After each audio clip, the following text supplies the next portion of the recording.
Ici Éric Latour et bienvenue à Saint-Jean-sur-Richelieu. La dernière séance ordinaire du Conseil s'est tenue mardi, le 19 septembre, présidée par la mairesse suppléante Mélanie Dufresne. Il y avait plusieurs questions dans le public, mais il y en a une qui était drôlement intéressante. Un citoyen du quartier Saint-Eugène qui a maille à partir actuellement avec le service de protection incendie.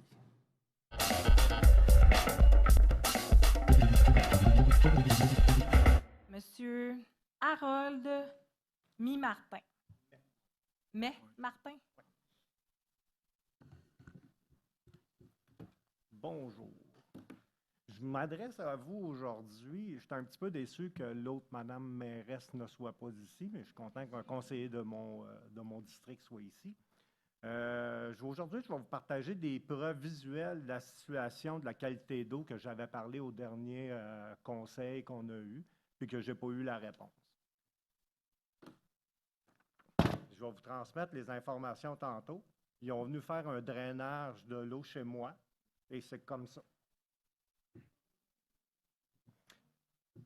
Ça fait plusieurs années que ça dure. Ça fait plusieurs fois qu'on appelle à la ville, on appelle à l'urbanisme. Bien, c'est pas l'urbanisme, c'est l'aqueduc. Ils viennent drainer la borne fontaine, mais à toutes les fois, ça revient comme ça. On regarde, ils sont venus 7 jours après. J'ai pris un échantillon d'eau avec mon verre. Mon verre est jaune. 7 jours après. Ils sont revenus pour venir faire encore un drainage de l'eau le 14 septembre. Et encore la même affaire, l'eau est jaune. Il n'y a rien à faire. Il faudrait que l'eau dans la borne fontaine coule tout le temps pour qu'on ait de l'eau adéquate à la maison. On prend notre douche avec du sable. Et c'est pas chez nous. On aurait cru, on a pensé que ça aurait pu être chez nous. J'ai fait venir un plombier, j'ai fait venir un expert pour venir faire vérifier notre canalisation chez moi, les entrées d'eau. Et non, ça vient vraiment de la ville. Même le monsieur de la ville, quand il est venu, nous a dit exactement, il dit, j'ai jamais vu ça de ma vie, ouvrir une bonne fontaine, la drainer et que l'eau soit orange comme ça. 7 jours plus tard, ils ont fait venir le camion pour nettoyer la rue avec la brosse. Et le camion n'arrivait même pas à enrayer le orange qu'il y avait sur le chemin. Fait que je trouve ça un petit peu déplorable. Ça fait plusieurs années que ça arrive. Ça fait 15 ans que je demeure à Saint-Jean-sur-Richelieu, sur la rue Cardinal. C'est au 209 ou 204? C'est le 204, oui. OK. La borne fontaine est direct en avant de chez nous. Puis en avant de chez nous, c'est une fin de ligne d'eau de la ville de Saint-Jean. Je comprends que toute l'eau se ramasse, tous les débris se ramassent chez nous, mais là, c'est parce qu'à un moment donné, c'est de pire en pire. Okay. Puis depuis que vous avez fait les rénovations sur le boulevard du Séminaire, ben là, écoutez, c'est comme le bordel chez nous. Là, on est obligé d'aller acheter de l'eau parce qu'on ne boit pas l'eau de la ville naturellement parce qu'elle est impropre et elle est impure. Notre linge, on le lave, puis c'est comme, il faut quasiment se mettre de l'eau de javel pour que ça parte. Ça fait que ça n'a comme plus de bon sens, là. J'ai une de mes amies qui reste sur des colibris. Sur des colibris, l'eau est limpide, puis de l'autre bord, l'eau est jaune. Je trouve ça un petit peu plat. Ça, c'était ma première question. J'aimerais ça que la ville puisse, à un moment donné, intervenir, que j'arrête d'appeler à l'aqueduc et qu'ils viennent une fois pour toutes, puis qu'ils prennent les choses en main. Si la ville ne veut pas le faire, ce qui peut arriver aussi que la ville ne veuille pas le faire, c'est pas grave, je vais vous envoyer la facture. Non. Moi, je vais le faire. Okay. On note ça. D'ailleurs, j'avais comme information que votre question étant suivie, parce que je pense que j'ai répondu à vos questions concernant la prévention d'incendie. Oui, bien sûr. OK. Alors, on note ça, puis on va intervenir. OK. Ce que je vais faire, là, maintenant, je vais reparler sur le service de prévention des incendies, parce que c'est un point qui est assez important. Je ne comprends pas pourquoi que je devrais être tenu responsable des changements que la Ville a faits au cours des dernières années. Avoir parlé avec un technicien du service des incendies, un inspecteur, il m'a dit, écoute, c'est depuis le nouveau règlement de 2017. Ah, bien d'accord qu'il y a eu un nouveau règlement en 2017, mais en 2016, ce que j'ai fait compte plus parce que 2017 a changé.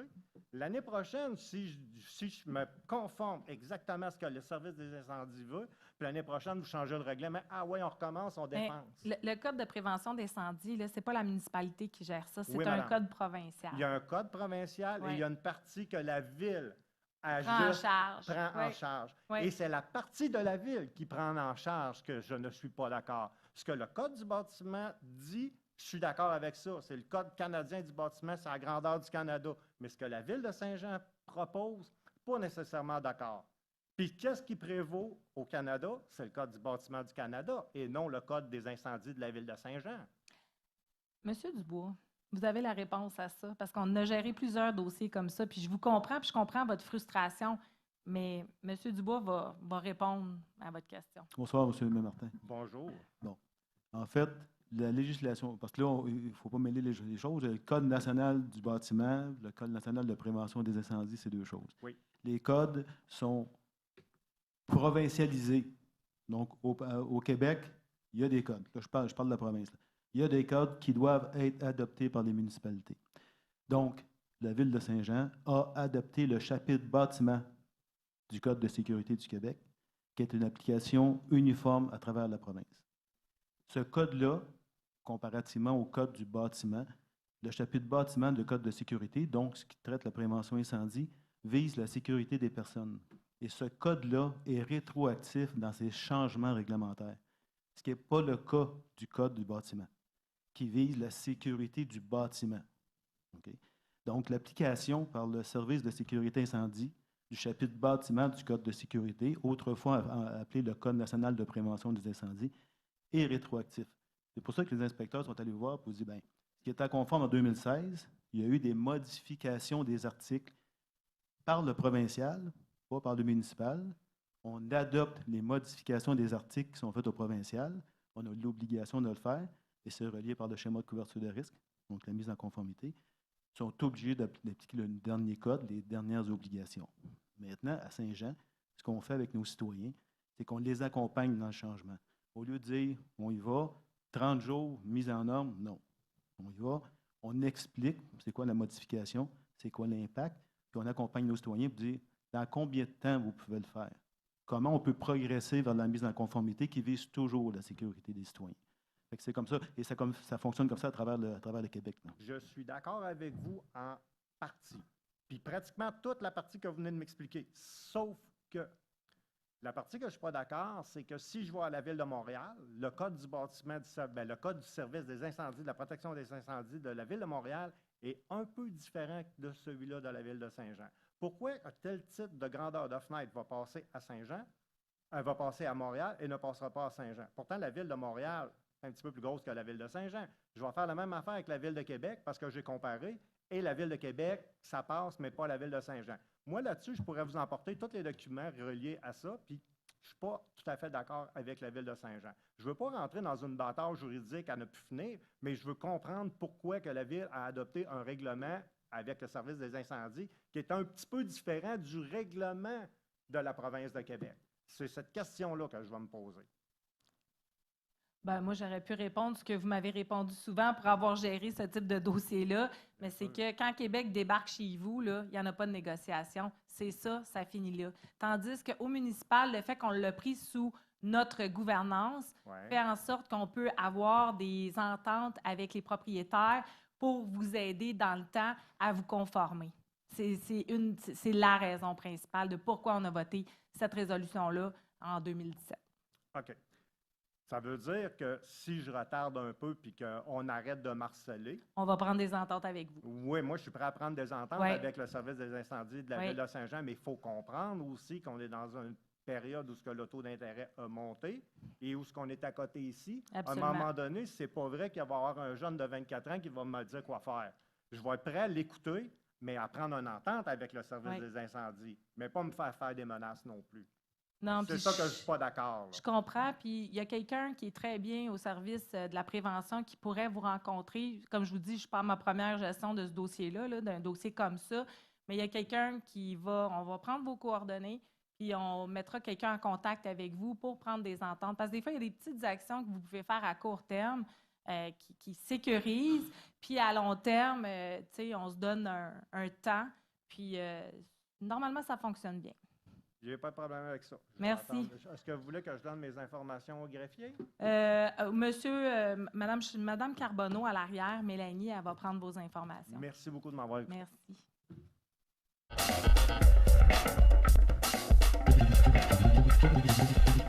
Linda Lanoux.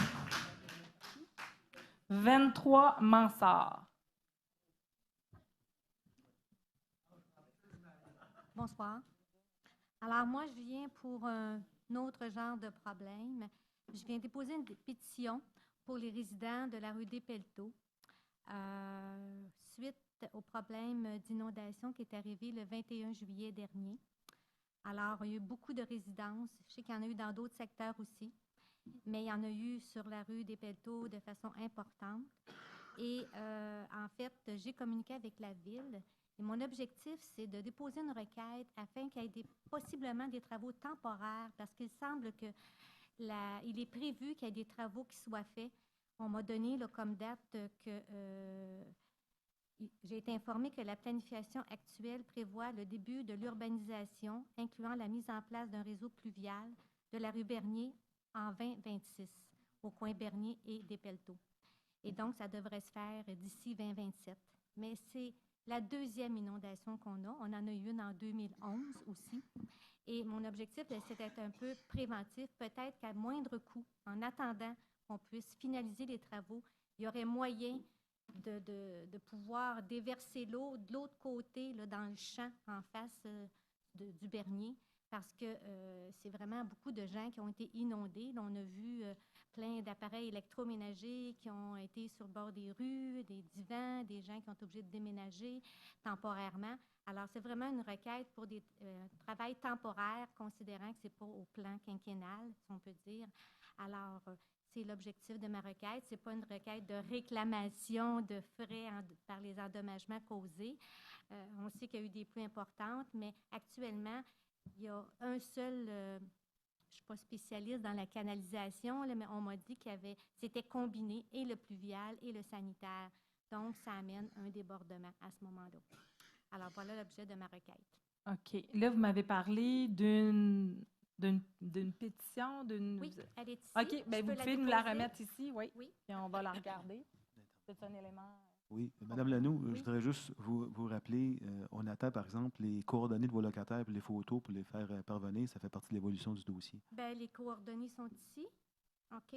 Donc, OK, il y a les adresses, les numéros de téléphone, et puis il y a déjà plusieurs gens qui m'ont dit qu'ils avaient envoyé les photos. Merveilleux. OK. Merci. Merci, Mme Despelteaux. À ce moment-là, je peux comme greffier recevoir une pétition parce que vous avez mentionné ça, mais il semble y avoir aussi des éléments ou des informations peut-être confidentielles. Là. Si c'est pour une requête ou pour un dossier, je peux prendre le dossier puis je le ferai suivre. Je vous propose de ne pas le déposer. Si je le dépose comme une pétition, c'est un document qui devient public. Là, n'importe qui pourrait demander la copie. OK, parfait. J'ai déjà envoyé la pétition par courriel au service des plaintes. Donc, ça, c'est déjà rendu. Avec qui j'ai communiqué à plusieurs reprises pour savoir le déroulement que je devais prendre justement pour être entendue et pour qu'on puisse avoir peut-être des travaux temporaires. Fait que vous voulez que je le dépose? Bien, si vous voulez, vous pouvez me donner le document. Je vais le remettre aux plaintes. Ils pourront vérifier là, que qu'il y a la même information que ce que vous avez envoyé. Et je ne le Oui. déposerai pas comme pétition qui a été déposée au conseil, si c'est votre souhait. Bien, c'est sûr qu'il y a de l'information personnelle sur le document, courriel et numéro de téléphone des gens. Pour faire le sérieux aussi, là, on ne peut pas faire signer sans qu'il y ait vraiment de l'information. Voilà. Fait que je vais aller vous le déposer. Oui, merci.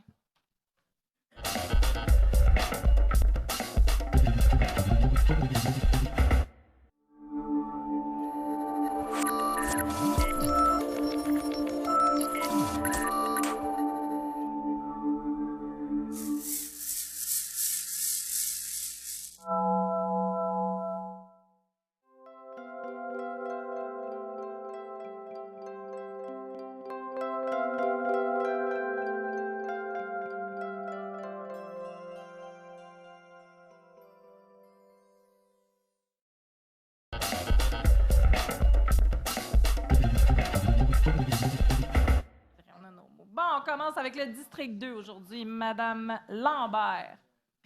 Oui, j'ai deux petits points. Première des choses, c'est concernant les travaux sur la rue Lefort. Donc, on a eu des plaintes. Le service de police aussi s'en est occupé. Donc, à cause de la rue Lefort qui est en travaux, beaucoup de gens passent à pleine vitesse sur la rue Larreau, qui est 30 km, et sur la rue Denicourt aussi, qui est empruntée maintenant à cause que la rue Lefort est en travaux. Donc, de faire attention.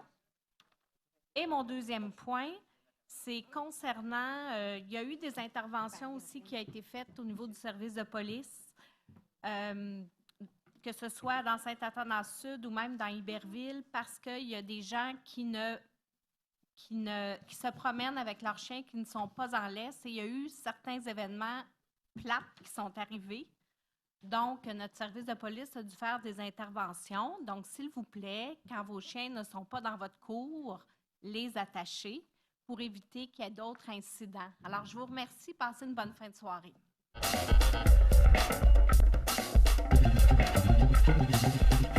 Madame Poisson. Bien, moi, je vais juste réitérer mes commentaires et mes propos de la dernière assemblée publique. Peut-être qu'elle ne fait pas l'affaire à certains, mais nous, en tant que conseillers, moi, je ne suis pas ingénieur, je ne suis pas préposé au loisir. On a des employés compétents à la ville qui nous amènent des études, qui nous amènent des faits. Et on avait plein de situations qui ont fait en sorte qu'on est allé vers le déneigement vers la gauche. J'ai été la première, la semaine passée, bien pas la première, mais j'étais une, en tout cas des celles qui a dit que moi, je représentais mes citoyens. Et si les citoyens l'année prochaine ne sont pas contents, c'est sûr que je vais lever le flag. Parce que je vous représente. Je ne parle pas de 3 citoyens. S'il y a juste 3 citoyens qui m'appellent, ça veut dire que la majorité est satisfaite. Mais je veux dire, si la majorité des citoyens du district 6 ne sont pas satisfaits du déneigement à gauche, bien, je vais être la première à redemander que ça soit remis comme avant. Ça, c'est clair. Puis ça, on a ce pouvoir-là en tant que conseiller de demander des choses pour satisfaire nos citoyens.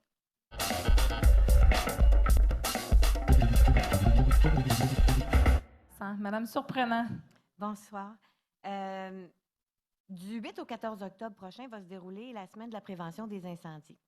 Puis en prévision de cette semaine-là, le week-end dernier, bien, nos 3 casernes organisaient une porte ouverte. Un après-midi, viens visiter ta caserne de quartier. Donc, je voulais remercier, dans le fond, tous les organisateurs, les pompiers, pour ce qu'ils ont fait lors de cette journée-là. Je pense que c'est vraiment intéressant.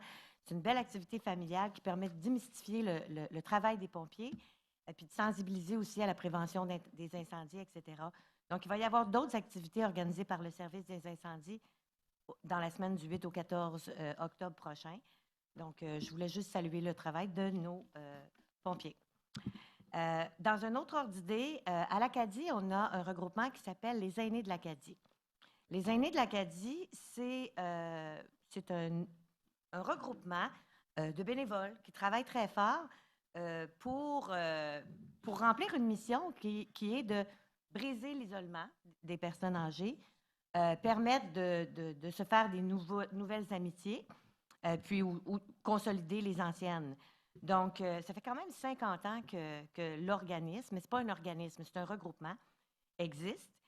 Et bien, j'appelle toutes les personnes qui ont 50 ans et plus à se joindre à ce regroupement qui organise toutes sortes d'activités. On a vraiment un calendrier qui est intéressant.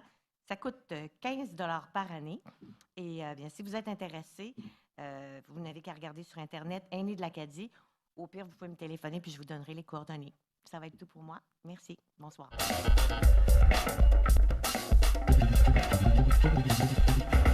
Monsieur Savard. Merci, Mme Dufresne.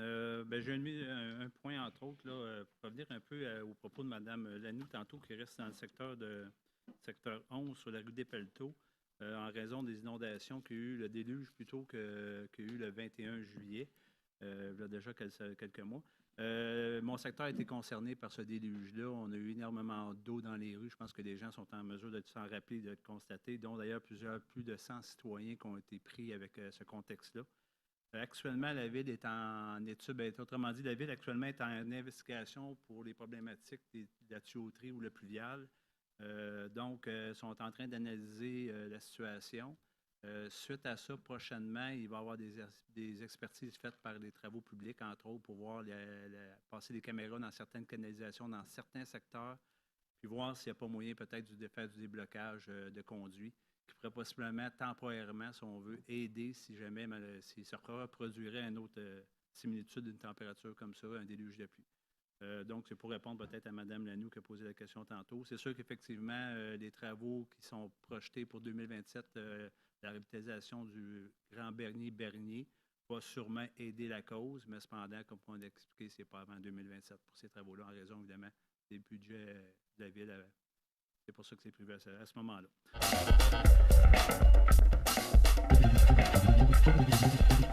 Alors, Madame Poitras. Je n'ai pas grand point ce soir. En fait, j'en ai un pour Madame, cherchez votre nom, justement, concernant la friche.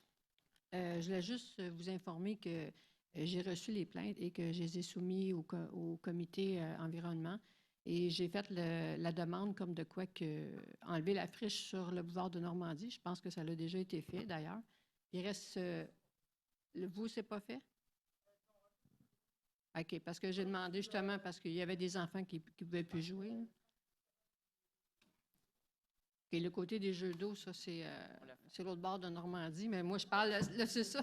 Le terre-plein de Normandie, il a été cité, ainsi que les deux parcs, là, Parc Jeanne-Mance et l'autre. Fait que ça a déjà été enregistré comme de quoi que les gens y en veulent pas. Fait que je voulais, dans le fond, vous rassurer là-dessus. Et puis, l'autre point que je voulais aussi apporter, demain soir, c'est Vivre son centre-ville au cabaret-théâtre du Vieux-Saint-Jean et c'est à 18h30.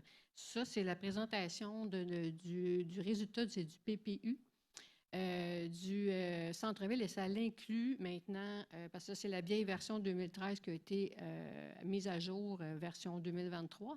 Et puis, ça inclut la partie des halls, ça inclut une partie du district 9. Alors, pour les citoyens du district 9 qui sont intéressés à venir voir ce qui va se passer, si vous avez des questions, vous allez avoir des gens là qui vont pouvoir répondre à toutes vos questions. Ma collègue Mélanie et moi, on va être là aussi. Alors, vous êtes tous invités, la population, à venir demain soir, cabaret-théâtre du Vieux-Saint-Jean, 18h30. Alors, c'était mes points pour cette semaine. Merci beaucoup.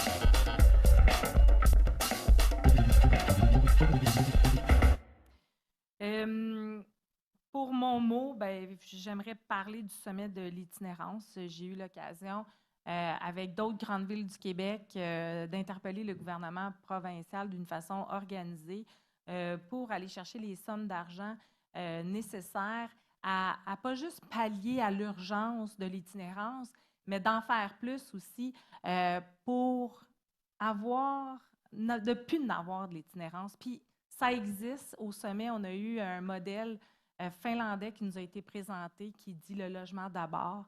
Ce fut un sommet très intéressant. On va continuer à mettre de la pression auprès de notre gouvernement provincial. Juste pour vous dire, on a un manque à gagner de 1,4 million à la ville de Saint-Jean afin d'être capable d'éliminer l'itinérance, si on veut. Puis ça, ça passe par le logement. C'est une priorité. Et puis, la suite, c'est la prévention, puis c'est la lutte à l'itinérance. J'y crois. On va probablement avoir des bonnes nouvelles pour l'hiver à venir. On attend toujours l'annonce de notre député à cet égard, mais ça chemine de façon positive, mais c'est clair qu'on veut plus pour plus avoir d'itinérance parce que je pense pas que personne au Canada, personne dans la ville de Saint-Jean mérite d'habiter dans la rue. Moi, je pense qu'il y a un endroit pour tout le monde, puis je pense qu'il y a un soutien aussi qui est possible pour tout le monde parce que le dédale administratif aujourd'hui pour essayer d'avoir du logement abordable ou essayer d'avoir des services, des fois, ça devient très complexe. Donc, avoir de l'assistance puis du soutien, ça existe ça aussi. Puis, au bout du compte, on est tous gagnants de ça. Alors, puis, tu sais, on dit aussi se comparer, c'est se consoler. J'ai vu des réalités dans d'autres municipalités qui nous ressemblent, qui n'ont jamais vraiment vécu l'itinérance comme on le vit aujourd'hui. Puis je dois féliciter notre directeur de police, Stéphane Bélanger, parce qu'il y a des choses que j'aurais voulu qu'on fasse dans l'action, que des villes ont mis de l'avant, puis aujourd'hui sont prises avec des plus grandes problématiques. Puis notre directeur de police il disait « Non, Mélanie, on ne peut pas faire ça. Non, Mélanie, on ne peut pas faire ça. » Puis je suis tellement contente qu'il m'ait dit ça il y a 2 ans, parce qu'aujourd'hui, je me console en regardant certaines erreurs que certaines municipalités ont fait que nous, on n'a pas cette problématique-là. Donc, je salue M. Bélanger, je salue la table d'itinérance, la table de concertation en itinérance qui ont vu juste, qui étaient déjà préparés. Donc, on a tous les outils en ville pour être capable de pallier à ça. Maintenant, ça nous prend les sous pour être capable de cheminer jusqu'au bout. La direction générale aussi, la ville, on avait un plan de match fort. On a toujours forcé dans ce sens-là. Puis on est arrivé à des résultats qui sont positifs, pas assez, mais je suis persuadée qu'on est capable pour la suite des choses. 5e nuit des sans-abri aura lieu le 20 octobre prochain. La sensibilisation à l'itinérance. J'aimerais saluer les événements du passé, le 40e anniversaire du Centre de femmes du Haut-Richelieu, le 30e anniversaire du Centre de crise de prévention de la suicide du Haut-Richelieu. On a eu la campagne de sac à dos Opération Bonne Mine, le 30e anniversaire de la CAP Montérégie, qui est le Centre d'assistance et d'accompagnement aux plaintes Montérégie, la balade de rêve ce week-end qui s'est passé, le Symposium des arts aussi qui a eu lieu. Donc, on est une ville qui est dynamique, qui est proactive, avec une richesse communautaire qui est là. Donc, c'est important de le saluer. Les événements à venir, le 40e anniversaire de Justice alternative du Haut-Richelieu. Le 21 septembre, c'est la journée porte ouverte de la Société de l'Alzheimer du Haut-Richelieu à l'occasion de la Journée mondiale de l'Alzheimer. Le 22 et le 24 septembre, il y a aussi à la bibliothèque Adélard-Godbout les grands délires de la bande dessinée. Et il y en a beaucoup d'autres, mais je vais m'arrêter là pour mentionner que c'est un rendez-vous pour une autre édition de Mon Vieux Saint-Jean la nuit, le 14 octobre prochain au centre-ville.